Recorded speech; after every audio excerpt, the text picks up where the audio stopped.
얼굴이 붉어지는 증상을 홍조라 합니다. 그거를 의학적으로 안면, 얼굴, 홍조, 붉어진다 이렇게 표현한 건데요. 안면 홍조가 잘 발생하시는 분들은 열에 불균형이 있으신 분들이에요. 열이 많다고 해서 무조건 안면 홍조가 발생하는 것이 아닙니다. 안면 홍조가 발생하시는 분들은 크게 두 가지로 구분됩니다. 하나는 열이 평상시에 굉장히 많은 분들, 열도 많고 손발도 뜨겁고요. 항상 더위를 탑니다. 그리고 얼굴로 열이 잘 올라오는 그런 체질을 가지고 계신 분들이죠. 두 번째는 열이 그렇게 많진 않지만 이 열의 불균형이 심하신 분들이 계십니다. 이런 분들은 손발이 찹니다. 그리고 홍조 증상이 심해지면 심해질수록 발이 더 차갑다는 말씀하십니다. 어떤 분들은 얼굴은 붉고 얼굴로 열이 올라오고 상체는 열이 많은데 발은 차갑고 잠을 잘 때는 꼭 수면 양말을 신어야 된다는 그런 분들이 계십니다. 그래서 홍조가 발생하는 분들은 우선적으로 열에 대한 반응이 있다는 것이고, 열이 하체보다는 상체 위주로 많이 몰려서 올라오고 있다는 것을 의미합니다. 하지만 어떤 분들은 이 열의 불균형이 있지만 열이 너무 많아서 발생하시는 이런 분들이 계신 반면에, 어떤 분들은 열이 많지는 않지만 밖으로 보이기는 열 증상을 동반하면서 상열 하한증이라 합니다. 실질적으로는 손과 발이 매우 차가운 이런 체질을 가지고 계신 분들이 있다라고 보시면 됩니다.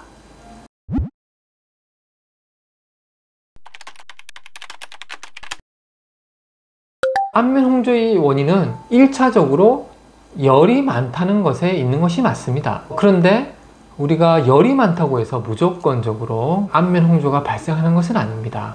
왜냐? 우리가 더울 때 열이 올라오죠. 근데 이렇게 열이 올라올 때 정상적인 인체 시스템을 가지신 분들은 체온이 오르기 때문에 땀이 납니다. 일정 이상의 체온이 오르지 못하도록 우리 몸에서 땀을 내게 되죠.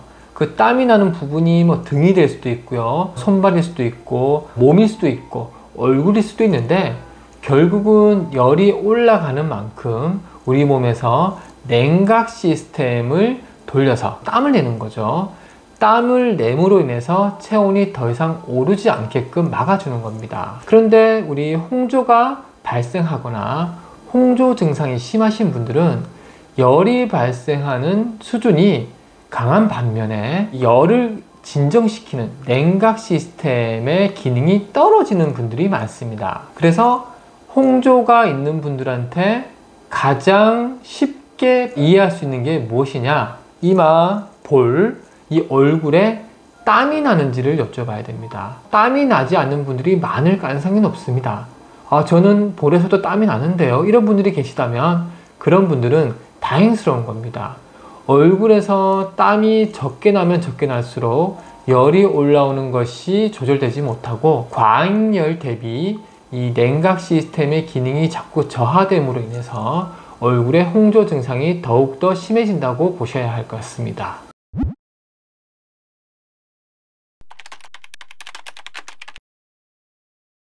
안면 홍조가 발생하는 원인이 무엇이냐? 열이라고 말씀드렸습니다. 안면 홍조가 모든 사람이 다 발생하느냐? 그렇지 않다. 얼굴이나 몸에서 땀이 적게 나는 분들이 안면 홍조로 진행될 가능성이 높고요.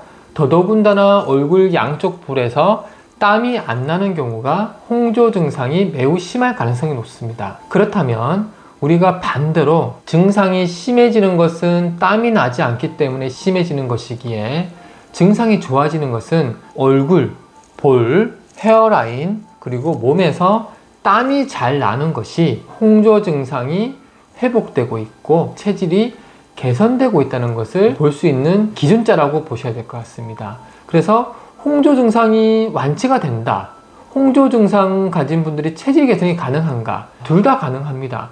치료 역시 가능하고 재발되지 않도록 체질 개선 역시 가능합니다. 그런데 언제까지 치료를 해야 될까? 우리가 무엇을 보고 이 홍조라는 것이 완전히 좋아졌는가 본다라면 바로 얼굴, 특히 양쪽 볼에서 그리고 헤어라인에서 땀이 나느냐 그렇지 않느냐로 구분할 수 있다고 볼 수 있겠습니다. 구독, 좋아요 눌러주세요.